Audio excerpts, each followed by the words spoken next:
next, he gives a new box of matzah to somebody else the next year, who is taking care of the Eruv. And I just thought that was so neat. Yep, that's what we were talking about. Yeah, but it made sense. I couldn't think about why, and I understand now that you have to have food in there so that it is an extension of your home. Exactly. And it took me a while, but darn it, she may not. Do you have your yarmulke on? Oh, okay. Well, that's what I went out to get. Okay. So anyway, so that's that story. And I know Aaron's on. I saw, yes. Yeah, I saw Aaron, and here we go. Gallery view. Okay. La-di-da-di-da. So that was my big thrill of today. It's always nice to see something come up in other parts of the world. Yeah, well, and the nice thing is that the man who is a Eruv constructor explained all of the technical aspects. You know, the group that you hire has to have a cherry picker and, you know, and all this other sort of stuff. And he also explained about, he had to pay the mayor, but the mayor wouldn't accept money. So they gave the mayor a nice plaque, and embedded in the plaque were $2 silver. so that the mitzvah was fulfilled, but at the same time. So I mean, there were a lot of details that that I had time unscrambling. So that's what I did. Yes, we'll come back and talk about the building of modern Eruvin later when we get make it to the end. But it's nice that you came across it already. Yeah, but the thing is that the neat thing about understanding why the food was there, I may have been completely, you know, as one of my friends says, I may have flown over the cuckoo's nest already. So anyway, so that's me. I may turn us off for a minute because I'm going to, but I mean our video off. But well, we're sitting on the couch and we're watching you on the big screen. Yeah, some people leave their video on, some people turn it off. It's your choice. Okay, well, I just didn't want you to see my wall. Oh. Because I could turn the video on. Here we go. Let me start the video. And you can see some paintings that my mother painted. La-di-da. Oh, nice. Yeah. And so very Floridian. Yeah. These are, and she has two of sunsets that are on the opposing wall in this room. And so they were very good. I mean, she hasn't been painting in a while. She's 95. But anyway, hi, Charlene. Hey. Okay, so I'm just going to go scooting over for a minute. Yeah, I'm fine. I just, if there's an accident going to happen, it's me.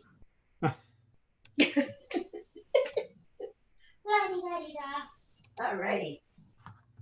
Okay, so we've got this going, we've got that going. There's the rabbi in person. Yes, on television. I love watching that.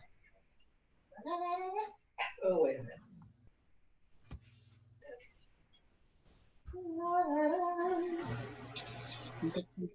Shalom. Hello, Jose. How are you?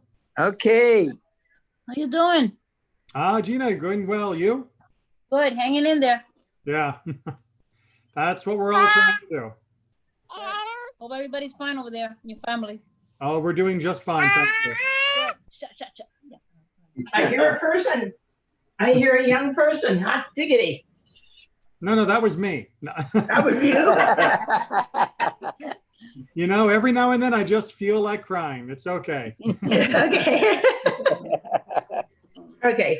I just wanted to show the rabbi instead of just a blank wall. You can see the pictures. Okay. Yeah. My mother's paintings. Don't watch me either. No, you don't get to watch. Okay. Now I want you to know that the mic is on. Okay. So don't yell at me. Oh. Okay. Don't yell at me either. That's a generally good rule of thumb, not to yell at Honestly, Richard is the gentlest man that ever existed. So is Susan. I'm You're a not. middle woman. Human. I'm a human. You're a human. I'm a human. Am I a human individual? Yeah. The word human is Yes. Indian. Indian. Huh. I mean, South Asian. Sanskrit. South Asian, yeah. Maybe Rabbi knows. Is that Sanskrit or the other thing? I don't know. Anyway, let's just behave. Okay, yes. You behave, All you right. behave, and I behave, and Be. Yes. you know, behave as well. Okay. So we'll both behave.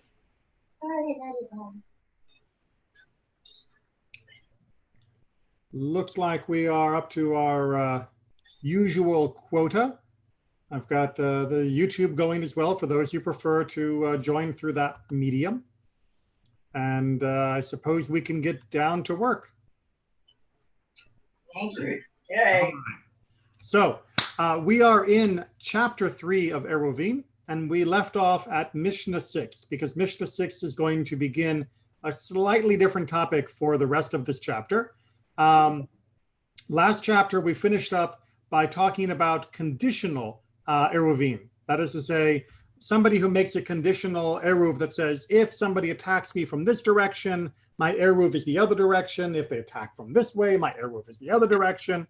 It's allowing you to have a little more flexibility. You can still only have one eruv at a time. Remember, we're talking about an eruv for techum, for your travel, for the limit which you can walk outside of your residence. This is not the carrying type of eruv. This is the traveling type of eruv.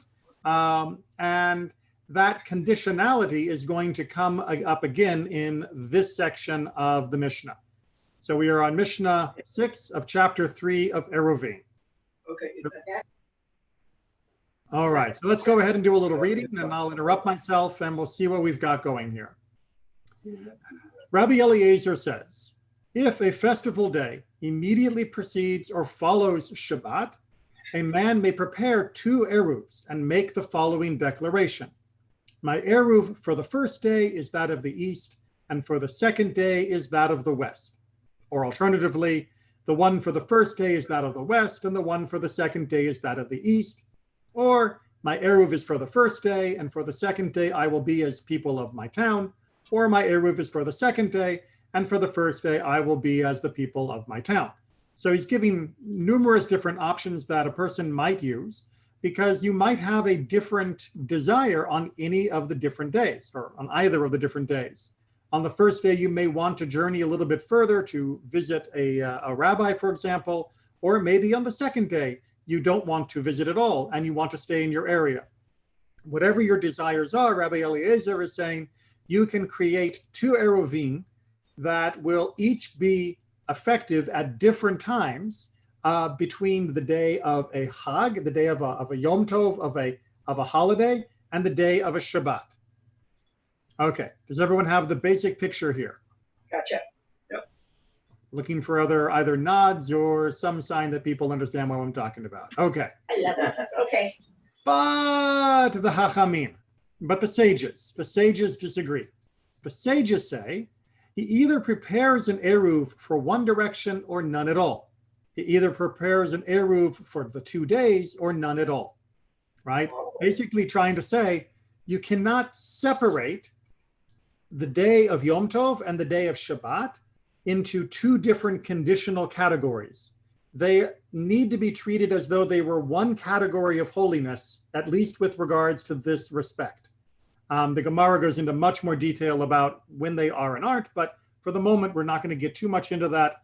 But what it's talking about is that there is enough of a connectivity between these 2 days that you cannot make 2 separate conditional eruvin that are different from one another. Okay, but they do say that you can do something a little different if it happens to be that you have an eruv that you want to move between one day and the next. So that's how they continue. How should he act? Meaning if he wants to achieve something like what Rabbi Eliezer said, but he can't do it like Rabbi Eliezer said, how could he do the same thing? he brings the Eruv on the first day, he lets it get dark, and then he takes it and goes away. On the second day, he again carries the Eruv to the same place, lets it grow dark, and then he may eat it.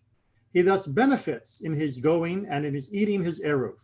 If the Eruv was eaten on the first day, it remains effective for the first day, but not for the second. Okay, so let me just scroll down here because I think that the commentary explains it probably better than I'm about to, but I'll give my best version to summarize what they're saying anyway. What he's saying is that what you should do is set up the Eruv where you want it to be on the first day and allow it to get dark. Now, as we talked about last week, once it gets dark, the Eruv is now active, right? You have activated it. It is projecting its additional distancing from where it is currently located. Just imagine any sci-fi, movie, you push the button and now there's a giant blue field covering the area that you can travel in. Once you do that, however, that field, that area that you've now added, is fixed by where the food was at the beginning. It doesn't move when you move the food. It stays where it originally was triggered. Does that make sense? Yes. Okay. So then what he needs to do is make sure that it is in the correct place for the beginning of the second day, and then it will trigger in that place as well. Oh. Right. So the main insight here is that you don't need to have the Eruv in the same place for the entire time. You only need the Eruv to be in the place you need it at the event time. And by this way, you get to have your cake and eat it too. You get to have your Eruv, and you can even take it home and eat it, but still have the additional distance. Now, what Rabbi Eliezer is going to rebut, he says to them, you do then agree with me that they are two distinct holinesses. He's saying, wait a minute, that doesn't work. If you're saying that you can move this around, and more importantly, if you eat it or move it on the end of the first day, that it's not ready for the second day, then that means the second day is a separate day. And if the second day is a separate day, you should be able to make two conditional Eruvin. You should be able to make one for the day one and one for day two. And you've proven my point, is his response. What do people feel about that? I think he's right. You think he's right. And indeed, in many cases, the way this gets worked out in halakha does follow the basic principle that Rabbi Eliezer is setting up here. Like I said, it's a little bit more complicated of the holiness that overlaps between the 2 days. And even more so when we talk about the holiness, more complicated when we talk about the holiness of 2 days of the same festival outside the land of Israel. We'll get there in a second. But Rabbi Eliezer does actually seem to make a valid point here. And much of the halakha will follow this particular teaching. So he does kind of win in this case. Okay. Is there any reasoning on why you can't do it? Because the sages, I know they say it's one holiday, but I mean, you can do the conditional one, and it seems like since they've proven to be separate, I mean, is there any reason why they would be separate to some extent, but you couldn't do what Rabbi Eliezer said? Well, so the sage's real concern was that, making too much of a differentiation between the holiness of Yom Tov and the holiness of Shabbat when they bump against each other means that you are not treating them as being both fully holy and blending one into the next, which is, I think, a reasonable position to be concerned with. But what Rabbi Eliezer is pointing out is that we do treat them as separate entities, even with regards to Eruv when it comes to, for example, eating the food on the first day. So you can't just say that they are united. It's a much more, what's the right word? It's more nuanced than that. It's not, right. It's not the kind of thing that you can just say as a blanket statement. But the sages merge them, and then they give you a way to unmerge them. by destroying the Eruv after. In a sense, yes. In a sense, yes, which is exactly what Rabbi Eliezer was saying. You're proving my point. Yeah, but how come they disagreed with him? You've never had an argument with someone that actually ends up agreeing with you at the end? Yeah, but I mean, they never rebutted the point of Rabbi Eliezer. That logic was never rebutted by any way. Do you mean the logic at the beginning or the logic at the end? At the end. That's my point. They don't rebut him. And indeed, after the debate in the Gemara, the halacha does end up following Rabbi Eliezer. All right. So yes, he doesn't get rebutted because he wins. Does that make sense? Yeah, I just thought the halacha always followed the sages and not the individual. So that's another question.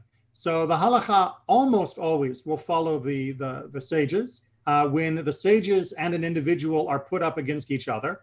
However, sometimes when the individual has a good point, I guess you could put it, and the Talmud continues to refine the positions of the two sides, they will often find that there is room for following what appears to be the minority opinion.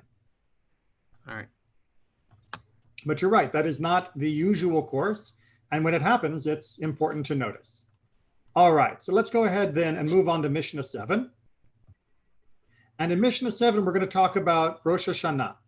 Now, Rosh Hashanah is an interesting conundrum in the Jewish calendar.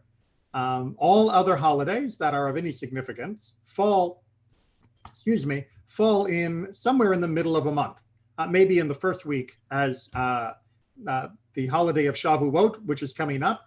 But all the other holidays, and including Shavuot, have a special trick up their sleeve, which is you know what day it is because you can count. Shavuot, very obviously because of the counting of the Omer. Don't forget tonight. But all the other holidays because you can count from when the new moon was sighted. Remember, in the ancient world, and even in the days of the Mishnah, the new month began not because your calendar told you it began. It began because the new moon was sighted. Now, that doesn't mean that it could have been any random day. It means that it was going to be one of 2 days. You would know it's going to be one of 2 days because you knew when the last month began. And the lunar cycle is very, very regular and very, very predictable, which means that if you know when the last month began, you are going to be able to accurately guess when the new month will begin to within one of 2 days.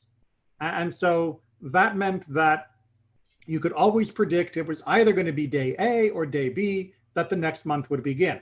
And once it began, then you could start counting, and then you would know when the holidays would begin in the middle of that month, except for Rosh Hashanah. For Rosh Hashanah, you would know that the new month, the month of Rosh Hashanah, the month of Tishrei, is going to begin on day A or day B, but you wouldn't know which day it was going to be until it actually was Rosh Hashanah, because Rosh Hashanah is the new moon. That meant that if a witness came in the earlier part of the day. Hello? Oh, I'm sorry. No, asking if you say a bracha. Do you say a bracha for the new moon during Rosh Hashanah? Hold on to that question. Okay, thank you. Okay, so the issue then would become if you're waiting at home, so to speak, wondering whether it's Rosh Hashanah, you might miss it. So instead, what they would do is they would observe day A as Rosh Hashanah and would assume that that would be when it would be the new moon would be sighted, that visual sighting of the moon. But if it turned out that a witness didn't show up until much later in the day, then that meant the next day was also going to be observed as Rosh Hashanah. So you either observed day A or day A and day B. Everyone got that? Those were the two options depending upon when the witnesses showed up.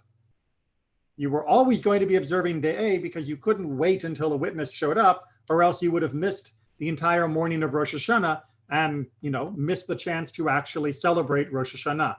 So they always would do day A and then maybe also day B, depending upon when witnesses showed up. Everyone's good on the basic structure, because if you don't got that, we're going to have trouble with what happens if the Eruv in the next one. Okay, I think we're okay. So, Mishnah 7.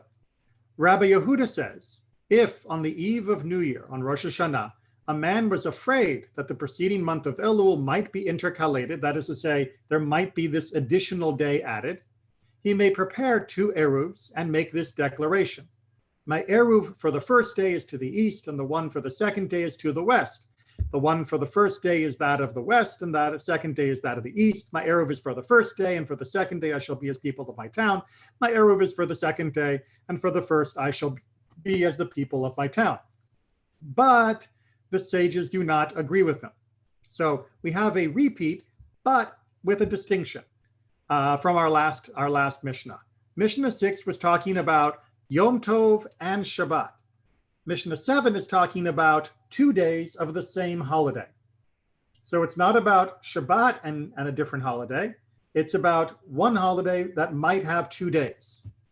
Everyone has that same basic distinction. So just as in the last Mishnah, Rabbi Yehuda is agreeing with Rabbi Eliezer, saying this is combined. But the sages say that it is 2 separate holidays, but the sages are saying, no, it is one holiday, it is one day of holiness, and therefore the Eruv cannot be divided like that. And indeed, that is the way that the halacha goes, unless you live outside the land of Israel in the modern world. Just a little peek into later developments.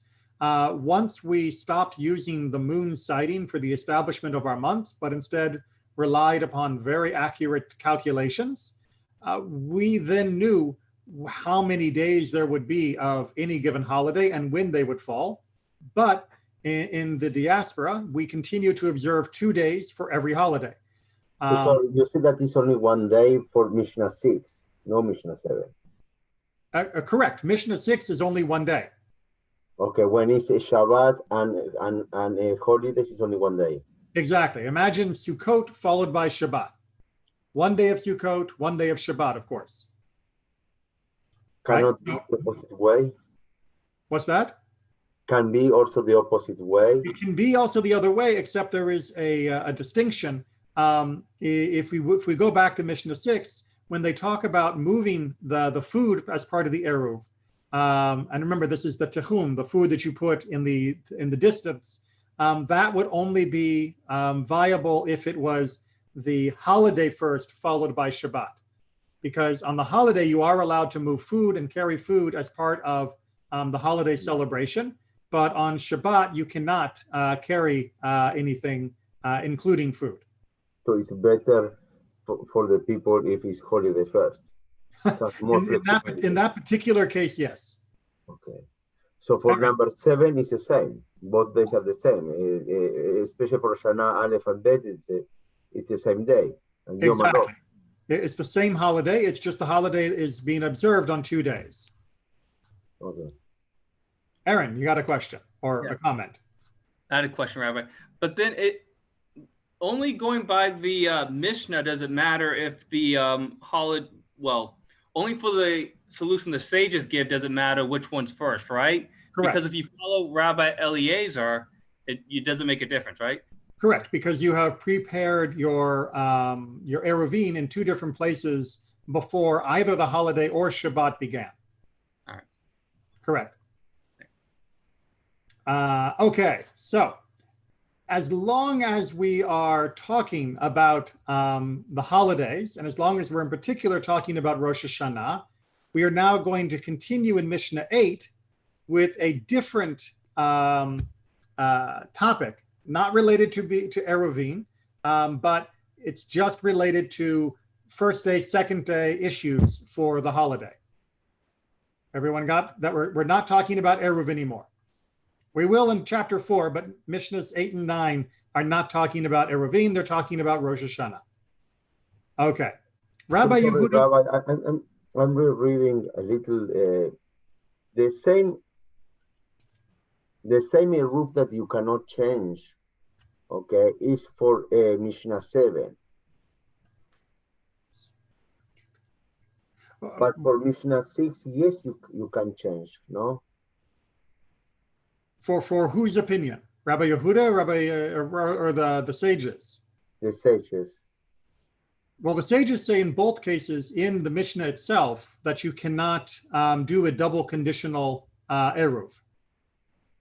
But the argument is that in the second case, in Mishnah 7, that they're a bit more grounded because the day there is definitely not two distinct days of holiness, in their opinion, because it is all one long Rosh Hashanah, as opposed to in Mishnah 6, where the identity of the holiday and the identity of Shabbat are more easily thought of as being separate entities of holiness. So the halacha for 6, that follow Rabbi Eliezer, that yes, you can do double condition. Yes. But for number 7, no. Correct. Oh, for number 7, Rabbi Eliezer said you can't do the double. Rabbi Eliezer does not appear in number 7. It's Rabbi Yehuda's opinion. His opinion, however, is a copy of Rabbi Eliezer, but there's a distinction. The distinction is that he's not talking about day of holiday, day of Shabbat. It's talking about day 1 of holiday, day 2 of same holiday. And his opinion is that you can't do the conditional one for Rosh Hashanah then, right? Rabbi Yehuda's opinion is that you could, but the sages disagree. And the sages, with the sages, you can't do the fix they made either, right? You can't. Not the fix. You can't destroy your own Eruv to make it where you can use 2 Eruvs, right? No, because the Eruv is all for one day. It's all for one day. Exactly. Oh, so basically, sages say that the 2 days are actually one. Exactly. Right. If you make an Eruv for Rosh Hashanah, it covers both days. All right. Okay. Mishnah 8. Rabbi Yehuda further said, again, new topic, but same speaker.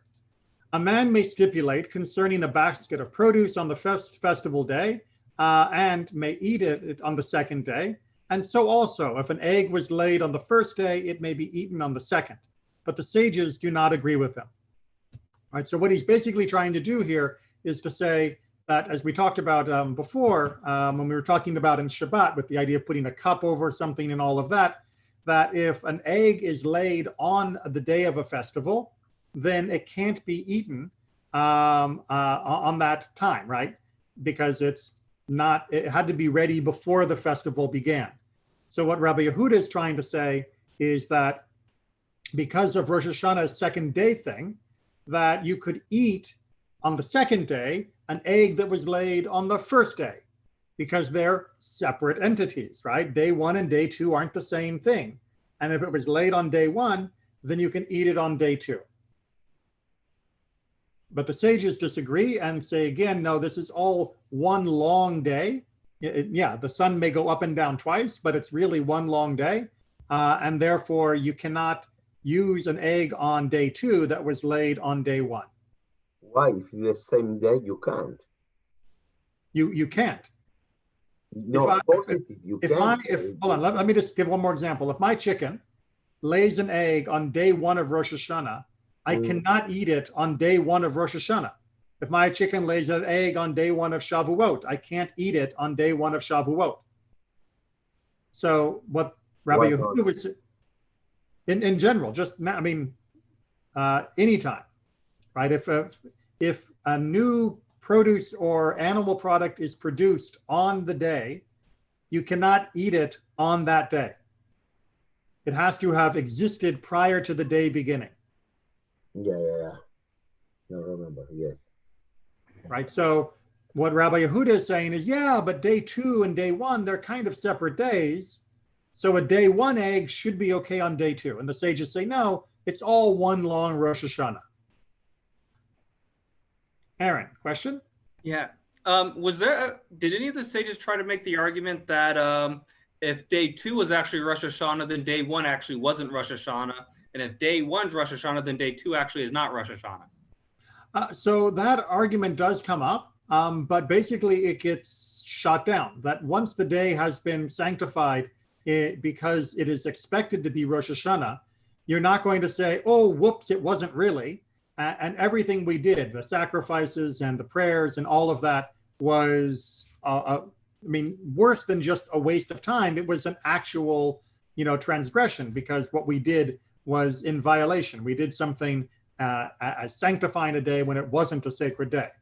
So the resolution is to treat both days as being one long day. Because sometimes in the beginning, though, sometimes they don't treat the second, sometimes you don't celebrate day B, right? Absolutely, right. Because again, this goes back to when it was relying on visual sighting. Mm-hmm. And so, yes, if the visual sighting came in early on day A, then day B was not going to be Rosh Hashanah, and it was treated like a regular day. All right.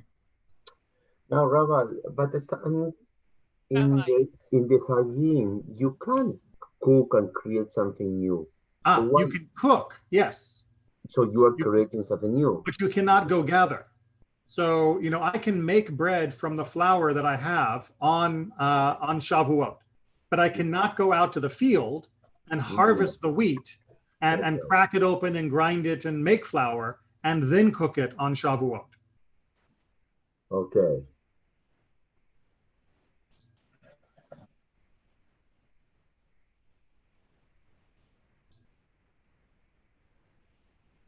Okay.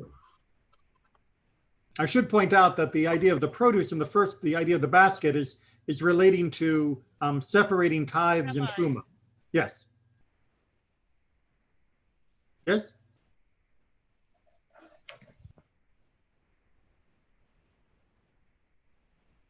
Did someone unmute and speak? Hello? Okay, I thought I heard someone. It's sometimes. Can you hear me? Yes, very, very quietly, but I can hear. So basically, it's a concept of time. And Yeah. because it has to be observed, it's like a continuous day. It's like a 48-hour day. Rosh Hashanah. Exactly. It's like 48 hours long. I'm sorry, what?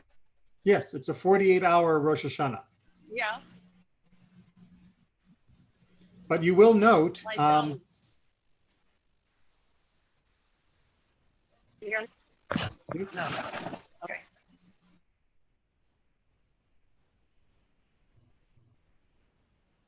Did you have more to say?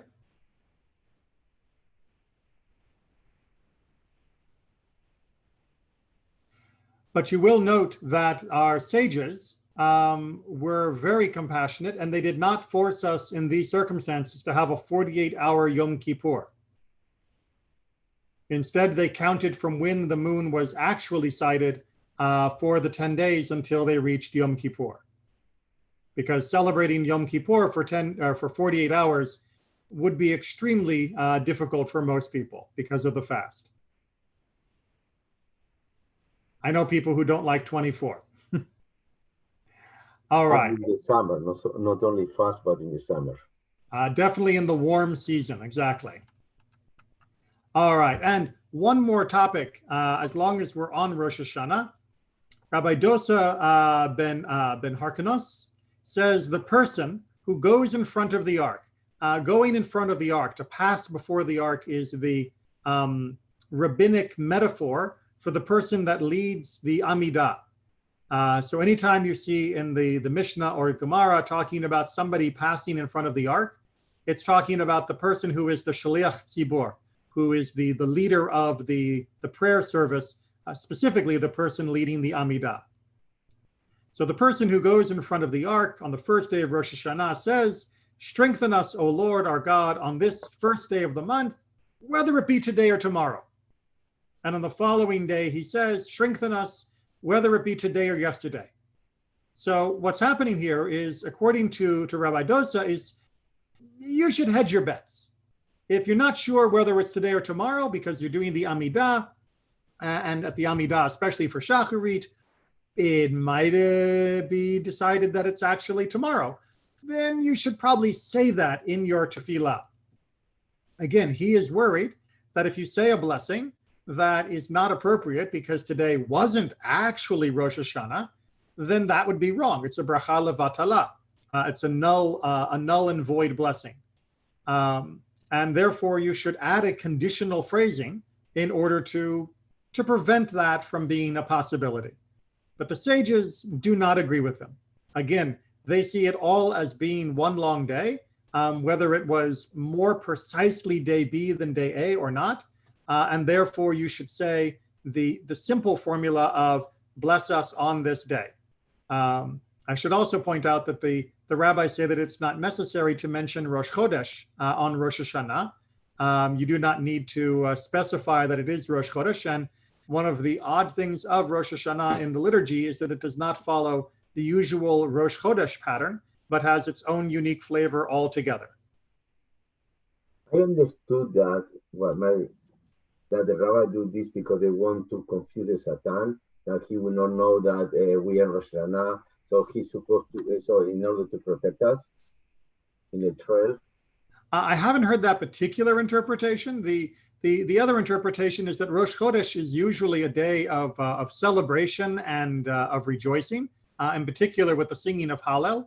But that seems rather inappropriate when Rosh Hashanah is meant to be a day when we are reflecting upon ourselves and our lives, and should not act as though we have already won, which is how Hallel is treated usually. Mm-hmm. You don't stand before the judge and sing a victory song before you've actually gotten the verdict. Okay. We're going to move. Go ahead. No, I say two different interpretations. It's called Judaism. There's always more to learn. That's why it takes a lifetime. We're going to move on to chapter 4 then. In chapter 4, we're going to start off by talking again about the Shabbat barrier, border, the range that you can travel in, the Tehum. Remember, you have your city, your town in the middle, and then there is a 2,000 cubit additional zone around the city. And the question in this case is going to be, what happens if you go past that? Or are you stuck, or can you return to your actual zone? One whom Gentiles or an evil spirit have taken out beyond the Shabbat border has no more than 4 cubits in which to move. All right, so this is the basic idea here, right? You are being carried by bandits, right? They raided the town on Shabbat, they've grabbed you, and you are being taken out into the middle of the wilderness. And all of a sudden, the cavalry comes over the hill, and they drop you, and they run off. Okay, you're now outside your zone, but you're outside your zone on Shabbat. And you didn't go there on your own. You were taken there by someone else. What do? Well, the opinion that we have here to begin is that you have 4 amot. You have 4 cubits around you. By the way, someone had asked in a previous class about where the idea of the arba amot came from, of 4 amot. And I went and looked it up, and it's in the Midrash, with the idea that is the basic size of a human being when lying down, with a little bit of extra for the feet. It's kind of, I like to think of it now that I've read, a little bit like Vitruvian Man. You know, Leonardo da Vinci's picture where there's the man and he's like in a box and a circle and all of that. The Arba Amot was basically designed to be the space that a human being would cover when laying down. And that way you would have enough for yourself. So this first opinion is saying, you get taken out, you're stuck where you are, the same way as you would be if you were just traveling and got caught out when Shabbat began. However, if they brought him back, it is as if he had never gone out. So imagine you're a captive, they take you outside, then they turn around, run back through the town and drop you off as they're running away. When they drop you off and you're back in your town, it's like you never left, right? So you still have your normal walking distance in the area. Okay, does everyone follow that particular point? Because we're going to get one more degree of complication in the next sentence. Yeah, but Rabbi, if I understood correctly, okay, if a person is taken by a non-Jew or evil spirit over for a month, he's in problems, correct? He has only for a month, meaning he cannot go over for a month. That means he now has a tiny little circle, that or box actually, that he can walk in. Yeah, but I have the same problem because I read the same in Shabbat, in the Dafim in Shabbat. It's not a fault, like someone forced them. Like if he passed for a month because a non-Jew, or let's put evil spirit, okay, but let's say non-Jew force right. You cannot blame him because it's not under his control. It's not, and wasn't under his willingness to do that. Yes, it is very much a case of what we call onus, right? Where you are under a compulsion. It wasn't your choice. However, it is your choice now of what you do next. Meaning that, yes, it wasn't your fault that you got there, but to walk back to town. And remember, you're outside the entire Tehum. You're not in the 2,000 cubit buffer. You're in the wilderness beyond. That to walk back on Shabbat would be your choice. And to do so, you would then be traveling on Shabbat because your Shabbat place did not begin where you are now. And what exactly is the problem of being stuck out in, the wilderness for another 12 hours? You've never been stuck in an airport for that long? That you cannot eat? Yeah, you're going to starve. If you remember always, if you are going to starve, if you are going to freeze to death, if there are wild animals ready to eat you, of course you're allowed to return to a safe place. If the army is coming over the hill and you think they're going to attack you, of course you can return and hide. We're talking about a regular person in regular circumstance who's just uncomfortable. But I've certainly had layovers longer than this.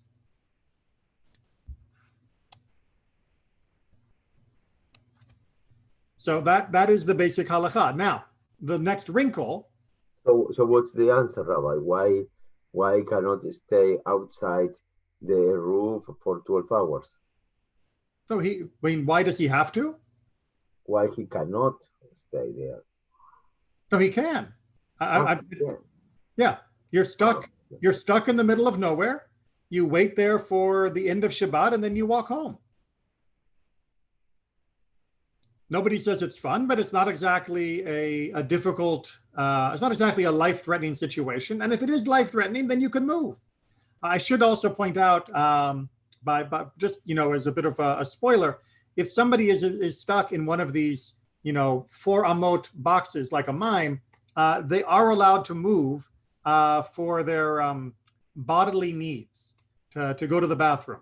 They do not have to use the bathroom in that zone. They can step out, use the bathroom, and return to their 4 amot. That's considered to be for the dignity of God's creation.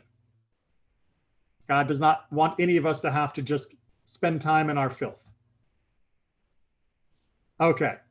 If, however, new wrinkle. If, however, they took him to another town, or if they put him in a pen or the sahar, which you remember are like the different types of animal zones that we talked about last week, then we have a disagreement. Rabban Gamliel and Rabbi Elazar ben Azariah say he may move throughout the entire area. But Rabbi Joshua and Rabbi Akiva say he only has 4 amot, 4 cubits in which to move. So they're arguing of, if he enters into a new eruv, a new zone, a new town, or a new area where there is a partition around it, the animal pens, then that should count as being now in a proper zone. And therefore, he should be allowed to move within that new zone. But Rabbi Joshua and Rabbi Akiva are arguing, no, that wasn't his place when he began, and therefore he cannot assume the rights of being in that place now. However, they bring a what do you call it? An example of something that happened, an incident. It once happened that they were coming from Brindisi and their ship sailed out to sea. This is apparently a place in Italy. And Rabban Gamliel and Rabbi Elazar ben Azariah walked about throughout its area. But Rabbi Joshua and Rabbi Akiva did not move beyond 4 cubits because they wanted to be stringent upon themselves. Okay, so this is one of my favorite little mental problems. You're on a boat, and the boat is now going on Shabbat. Maybe you didn't plan to be on the boat on Shabbat. Maybe you were pushed onto the boat on Shabbat. Whatever the issue may be, you're on a boat now. Well, boats inherently move, which means you are constantly moving to a new spot relative to the world every second. Rabban Gamliel and Rabbi Elazar ben Azariah say, that's okay. If you're inside that boat zone, you can move around the boat as you wish. But Rabbi Akiva and Rabbi Joshua say, no, you are stuck wherever you stand on that boat during the entire period of Shabbat. You don't get to have an additional space around you just because you're in a boat. If you're in this situation, it is like you are rooted in a different place.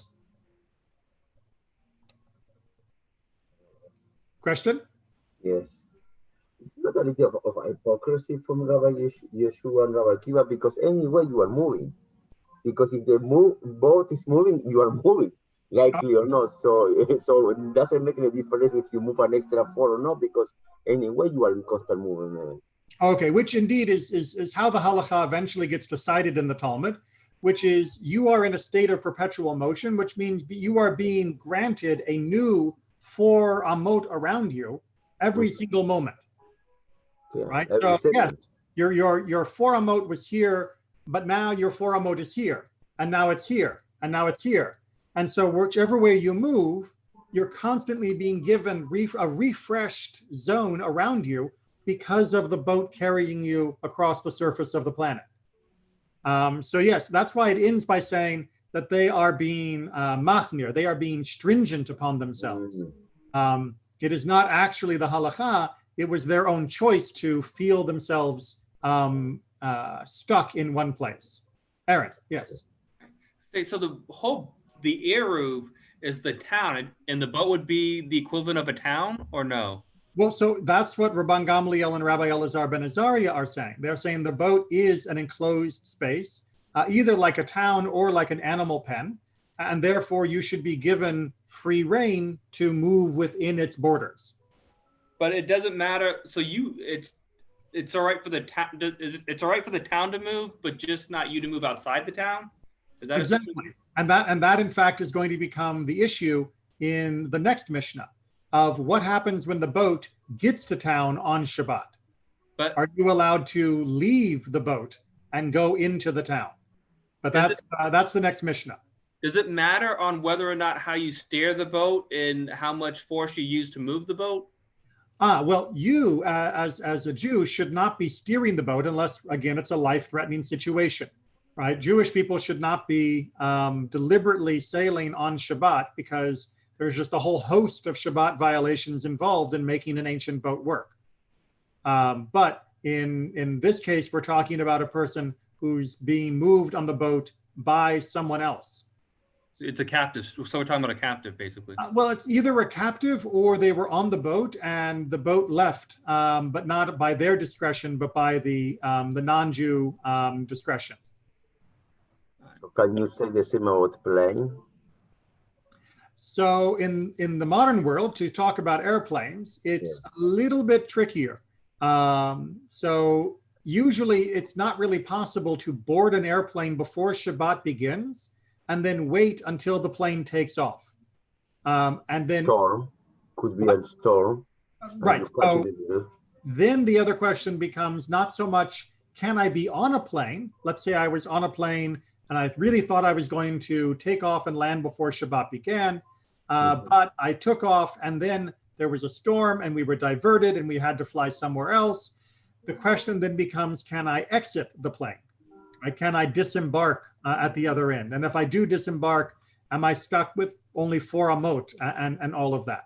So if it's against your will, meaning you're not the pilot, you're not deciding, you're not doing any of this, and you had everything planned perfectly fine, but then weather and everything else intervened, then yes, you follow Rabban Gamliel, and you say when you land that you are part of the new town and you can move in the new town. But for a month. No. Rabban Gamliel and Rabbi Elazar says if you are taken into a new town, then you can move about in the new town. As much as you want. As much as the town has. You're like a resident of the town. Okay. A rabbi. Yes. If you're a Jewish sailor, though, a lot of the trips are going to be more than 7 days.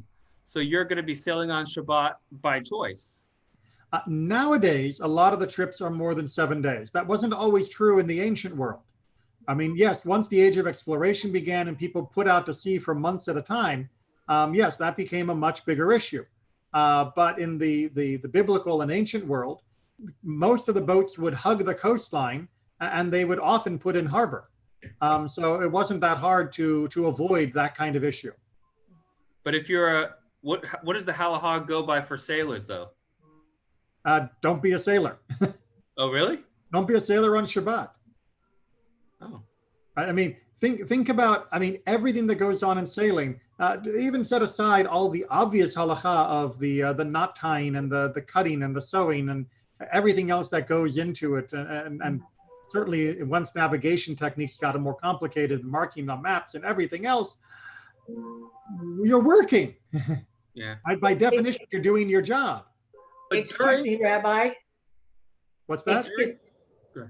Go ahead, Aaron. I was going to say, during the Middle Ages, the Jewish people were some of the best merchants in the world, weren't they? And that includes, like, Rambam's brother included traveling. Yes, it did. So in general, you would not travel on Shabbat if you were the person piloting the boat. However, if you were booking passage on someone else's boat, then certainly that was fine. If the captain wanted to sail on Shabbat, you could go with his boat. I thought you couldn't utilize another person's work on Shabbat. You can't utilize someone else's work on Shabbat if their work is being done solely for your benefit. Can I point something out? Yes, Susan. Okay. Well, my dad was a naval officer for 26 years. And before that, he was a merchant marine officer. The thing is that once you are on the ship, and this happened, this is the decision that was made for the Jews who were flying on the space shuttle and and it's the same thing that people who are working in the International Space Station. It's you choose the time that it's Shabbat, wherever you left or wherever you are right now. Right. And then, that's fine. But in the Middle Ages, you didn't stay on a ship.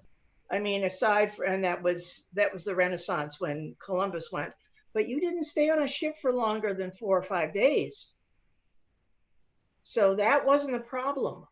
Right. Really, until, historically speaking, quite recently, ship voyages did not stay out at sea all that long. Now, again, life or death, you're a naval sailor and you're in the middle of a war, of course.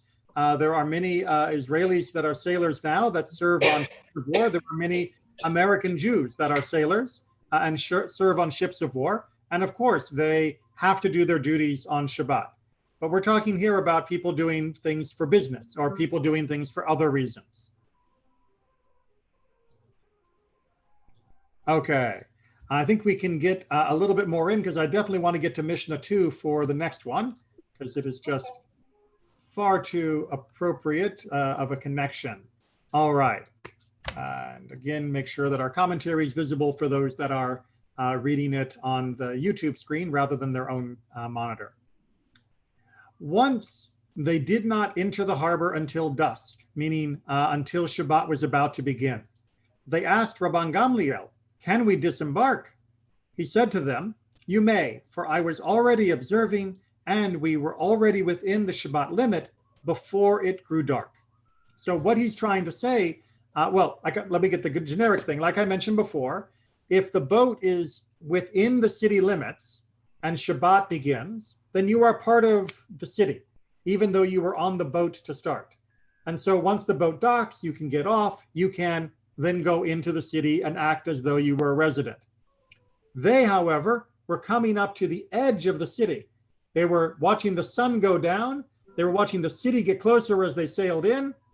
And they wanted to know, were we over the border or were we not over the border when Shabbat began? If we were over the border, great. We can disembark when we get to the dock. If we weren't in the border, then we're going to have to wait on the boat until Shabbat finishes, and then we can leave the vessel. I understood from the previous Mishnah that if you arrive on Shabbat, you can walk. Doesn't matter if you arrive the Shabbat fell when you were outside or inside the limits. I thought that from the last Mishnah that no matter where you were when the Shabbat started, you can walk around the city.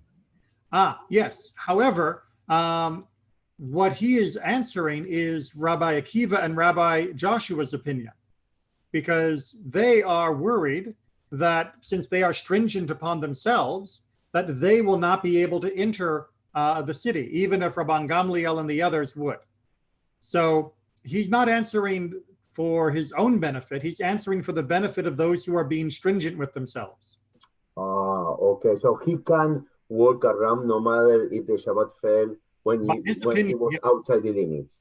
Right. By his opinion, absolutely. Okay. Rabbi. Yes.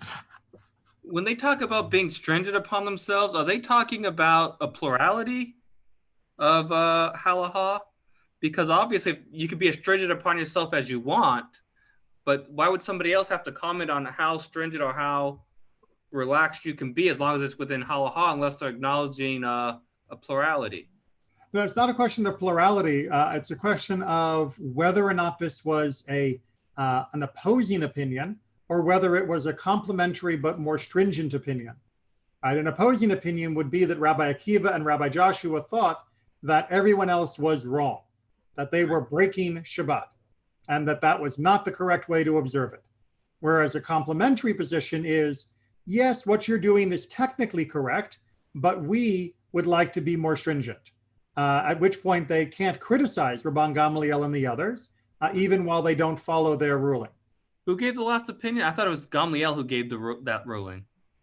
In Mishnah 1, Rabban Gamliel and Rabbi Elazar ben Azariah give their opinion first, and then Rabbi Joshua and Rabbi Akiva give their opinion second.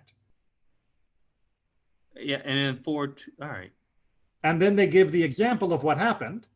And again, Rabban Gamliel is first, and Rabbi Joshua and Akiva are second. All right. And then in Mishnah 2, basically they are saying, an answer to, well, what about the stringency that they took? What happens when they pull into the dock? And they say, well, lucky for them, Rabban Gamliel knew where the dock was, knew where the Shabbat border was. He was being careful about measuring. The Gemara goes into a whole question of how Rabban Gamliel knew, and that he had some special tube that he looked through. Sounded an awful lot like a telescope to me.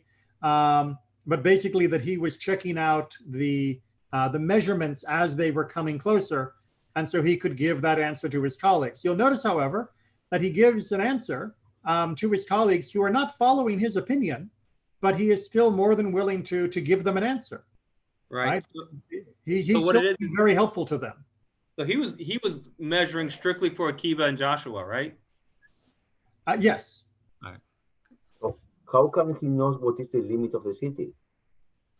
Well, because you know what a city, you know where the city is, but then you have the question is how far out, especially when you're coming in through a bay, how far out is it for 2,000 cubits? Like I said, this is why the Gemara has to discuss Rabban Gamliel's amazing navigational skills and say that he had this special tube to be able to tell how far it was from one point to the next in order to be able to accurately measure the distance. And Rabbi, it's the city limits plus 2,000 cubits, right? Exactly. They weren't in the city. They were in the 2,000 cubit zone. Why 2,000 cubic? From where come that number? That was the number, checking memory banks, that was the number that was used as an idea of what it was to go beyond one's place, as determined based upon the extra area that was given to the cities of refuge in the Levite town, because they were given the cities and the surrounding territory. And that 2,000 is also nautic or landing, doesn't matter. Is what? It's also nautic. It's also on the sea. Oh, nautical. Yes. Nautical. Yeah, it goes out into the harbor around the city as well. Or if the city had a lake, it would go into the lake as well. And also spatial also go in the air. 2,000. No, actually the area up and down is much shorter, but we'll get there eventually, I think. Okay. There's actually we'll leave it with this. Actually, there's a very interesting discussion of why is it that we sing Eliyahu Hanavi? Why is it we look for Elijah the prophet at the end of Havdalah? It's because during the time of Shabbat, he doesn't have landing permission. Right? He can't descend from heaven to earth during Shabbat because he would be breaking the Tehum. Oh. And so the one day we know Elijah won't come is on Shabbat. But as soon as Havdalah has been done, then the landing lights are up and he can come down whenever he's ready.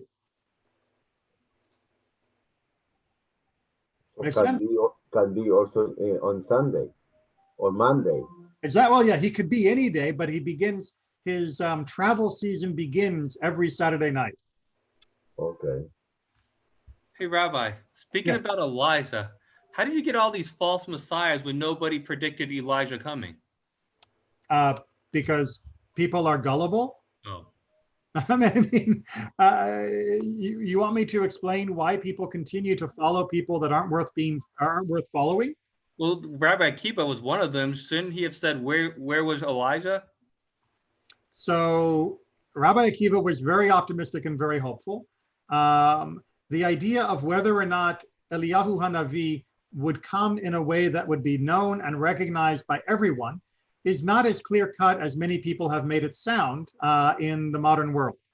Right? A lot of people have tried to make everything very categorical. And if you want to know more about that, you can watch my last Pathways class on the different movements. And that categoricalness, that is though everybody agrees that this is what it will be like, that's a relatively new phenomenon. And it's one that ironically has actually seeped into many of the other communities, even those that don't follow those basic ideas. So everybody now acts like they have a roadmap for the Mashiach, whereas that was not at all considered to be a settled matter of Jewish belief until quite recently. And it still is not a settled matter of Jewish belief, except for those who would like to settle it and then break it when it's convenient for themselves. Sorry, I went off on a bit of a tangent there. But no one may know who the Messiah is until the Messiah has done what the Messiah is meant to do, is I believe one of the greatest teachings at the end of Rambam's section on the Sanhedrin and on justice, that it's not a question of the signs and wonders, it's a question of the proof in the pudding. And so far there's been no pudding that's stood up to the proof. All right, everyone, take care. We will meet again next week. Of course, everyone is welcome to come tomorrow night for the Pathway to Judaism class at 6 p.m. Take care, everyone. Thanks, Rabbi. Shalom.